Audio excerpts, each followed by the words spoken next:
Hello there. I am back. I'm Fernanda Paiva, Hitchhiking Stars, bringing you some insights about the lunations for the month of November.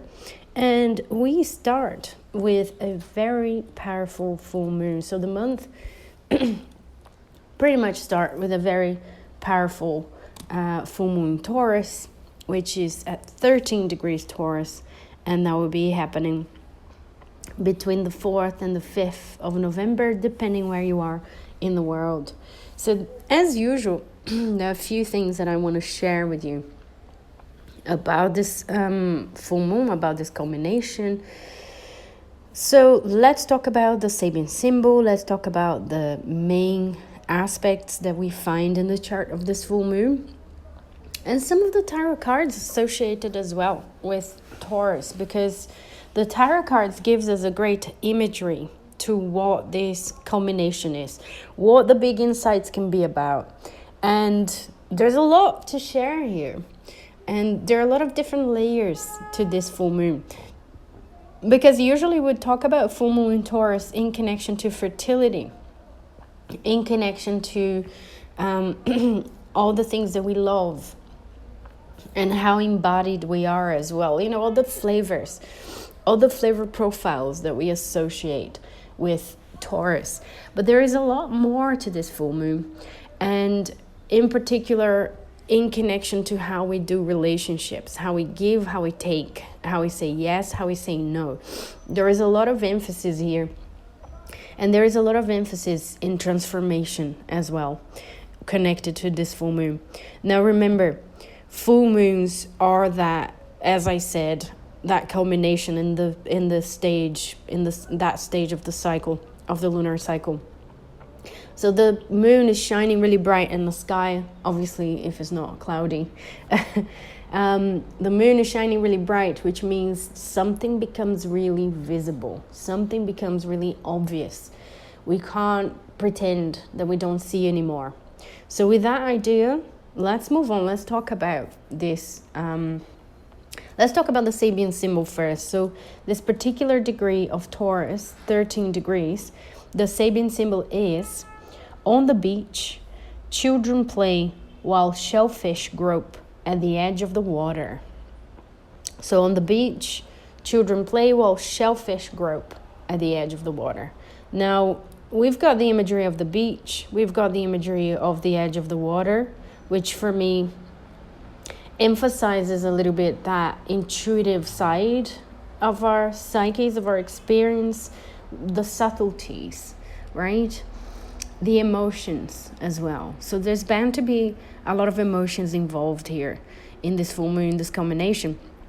But also we have children playing and shellfish as well, groping. I think there is a mix here between our ability to be playful and conscious as well. At the same time, there's a level of consciousness with the playfulness, but also the instinctual realm with the symbolism of the shellfish groping as well. So there are layers here of what we enjoy or what brings us joy, but also our instincts. And I think instinct is a very important word when we're going through Scorpio season, because the Scorpio does connect us with that level. And the modern ruler of Scorpio, Pluto, really is symbolizing the collective will to survive. So there's a lot of instinctual behavior that's also connected to Pluto. We'll go back to that. But obviously what caught my attention is shellfish as well in this particular Sabian symbol. And I went to have a look at the symbolism of shellfish.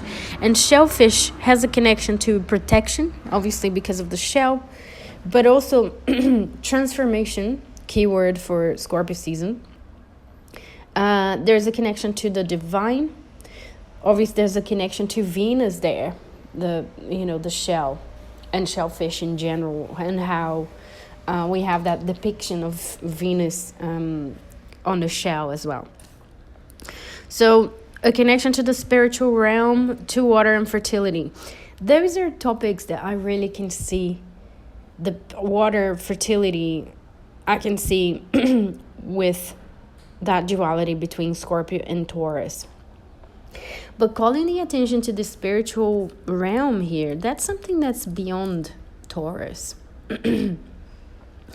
Taurus will usually be what we do here right now, how connected we are to our bodies, how connected we are to our senses, and perhaps a spirituality that's a lot more earthy.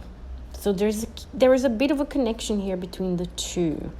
Now, when it comes to, and I love this because we're going to see more of that in the different layers of aspects that we have in the chart of this full moon. Now, the tarot cards associated with Taurus, we have the Hierophant, which is a card for higher knowledge. And I think, again, that's a great reminder for Taurus to look up, to be connected and to be aligned with the divine as well, and divinity, that there isn't just, the what we can see and what we can touch. And in the minor arcana cards, we have the 5, the 6, and the 7 of Pentacles. So the 5, 6, and 7 show us almost a journey here between a bit of scarcity mentality with the 5 of Pentacles and some material struggles with the 6 and the scales on the imagery of the 6 of Pentacles, discussing a little bit of balance between give and take and the potentials for that. And the 7, I think the 7 is a powerful image for this full moon, of the culmination of what we've grew, what we brought into life, what we've manifested so far, and how happy we are with those manifestations, how happy we are with that, with those fruits. How much can we enjoy those fruits, but also how much they're aligned with our core values. Now, core values takes us directly to the chart of this full moon as well, because the ruler of the full moon, the planet that rules Taurus, is Venus. And Venus is standing tall and proud at 28 degrees Libra. So Venus is in rulership, is placed really powerfully, and is forming quite a few different aspects in here as well, which for me points out at this need to transform relationships. This full moon is very transformative. We can transform in a subtler way, but we can transform the way that we're relating. We can transform the things that we've been manifesting, Taurus, the abundance that we've been seeking, the groundedness that we've been practicing. So all the themes that Taurus is about, but transforming that, aligning ourselves a little bit more by seeing the truth, by getting those insights, by getting those revelations, which is so typical of a full moon, of the stage of a full moon, right? And why am I, talking so much about transformation? It's not just because of the Sabian symbol and the shellfish, but because Venus, the ruler of this full moon, Taurus, is forming a lot of aspects. We have Venus coming out of an opposition to Chiron. We have Venus coming out of a square to Jupiter, and Venus approaching and coming to form a square to Pluto. So Venus is coming to square Pluto, and that will happen as soon as Venus shifts into Scorpio. That's a double whammy here of Venus in Scorpio and square to Pluto as well. So transformative. It really is kind of bringing that keyword for this full moon, for this combination, for the realizations that we need to have. What do we need to transform? How do we need to transform our capacity to love? To love ourselves, to love others, and to do what we love as well.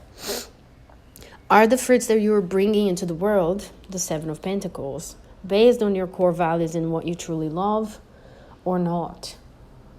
Are you doing things because you're focusing mainly on security, the potential shadow of Taurus, being stuck in a rut? Or are you doing things that you truly care about that are really, really aligned with your core values. Revisiting your core values is a wonderful activity during this full moon, in fact. And the opposition to Chiron also gives us a clue to another layer that we have in this full moon. And that is Mars freshly moved to Sagittarius. So we have Mars at 0 degrees Sagittarius, forming an opposition to Uranus at 0 degrees Gemini. So we have a very powerful opposition here between Mars and Uranus. So for me, again, the duality here is between Venus and Venus in Libra in particular. So the desire to share, to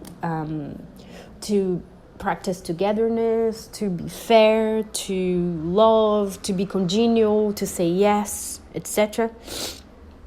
And the desire to fight for freedom, Mars in Sagittarius, right? In particular, Mars in opposition to Uranus.